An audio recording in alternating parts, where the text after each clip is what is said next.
الرحيم الحمد لله رب العالمين الرحمن الرحيم مالك يوم الدين إياك نعبد وإياك نستعين اهدنا الصراط المستقيم صراط الذين أنعمت عليهم غير المغضوب عليهم ولا الضالين.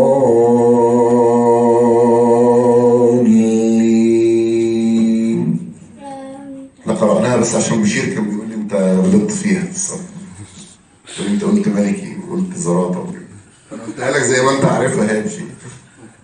طيب مين ياخد الآية الأولى ويقول لنا المدود الطبيعية الموجودة فيها؟ الآية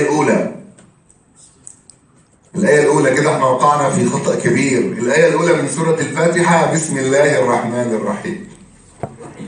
هذه الآية الأولى ليست العالمين. الحمد لله رب العالمين هذه الآية الثانية.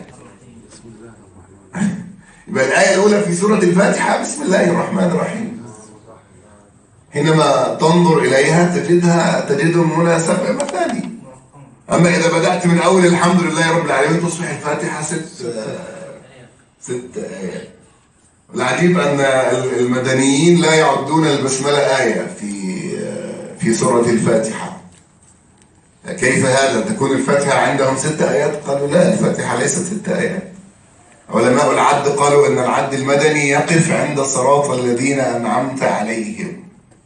هذه رأس آية في مصحف في عد القرآن على العد المدني، فتكون أيضا الفاتحة 7 آيات عند أهل المدينة.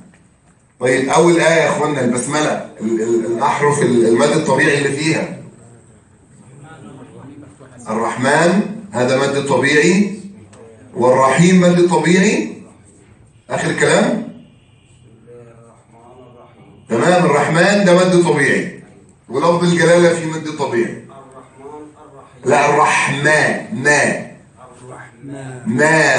ايوه تمام كده. هو انت بتقول رمان، انت بتقول رمان مش كده؟ ايوه تمام. الرحمن الرحيم.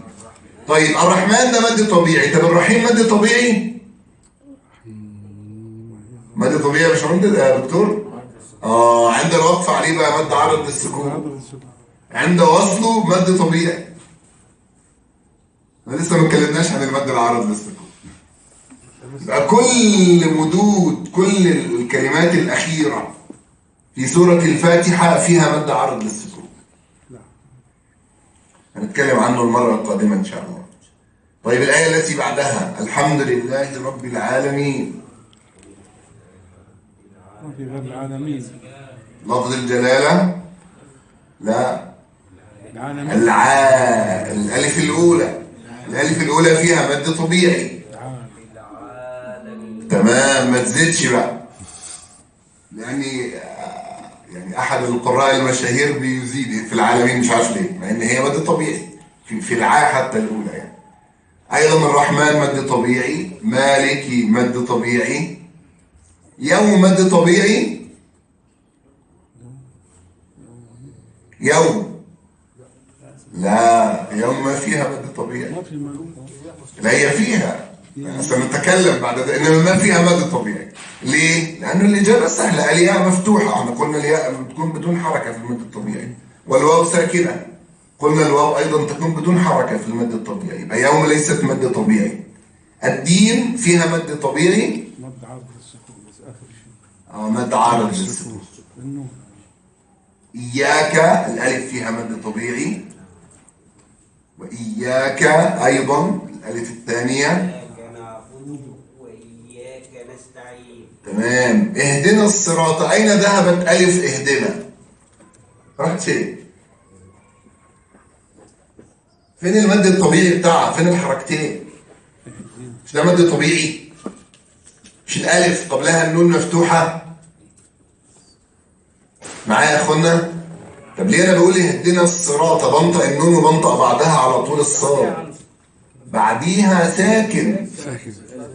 زي بالظبط وقال الحمد لله، زي فلما ذاق الشجرة. يبقى أقول اهدنا الصراط،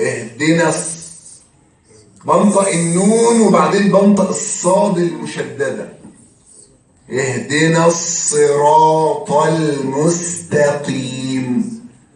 طبعا الصراط فيها الألف مد طبيعي، المستقيم عند وصلها بقت مد طبيعي، عند الوقف عليها بقت مد عرض للسكون.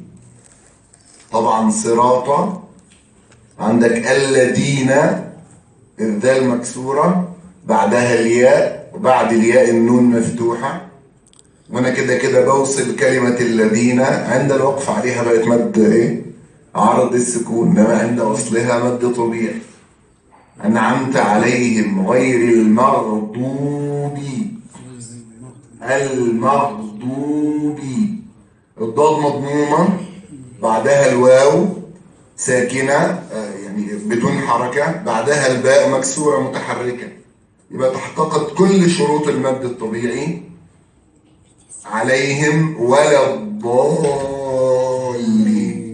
أولا لام ولا المفروض ان فيها مد طبيعي بس بعدها ساكن، فكده المد الطبيعي بتاع ولا مش موجود. وبعدين في مد تاني في الضالين، ده هناخده ان شاء الله الحصه القادمه. ده المد ده المد الايه؟ اللازم الكلمي المثقل. تمام كده؟ تمام كده يا عم الحاج سمير؟ تمام؟ ربنا يرحمه. عبد الله في الكتاب زمان كنت بغلط منه كتير. ربنا يرحمه ويتقبله بالصالحين ويجعل ذلك في ميزان حسناته يا رب. ان شاء الله رب العالمين معادنا المره القادمه مع المدود بسبب السكون. اقول قولي هذا، استغفر الله العظيم لي ولكم.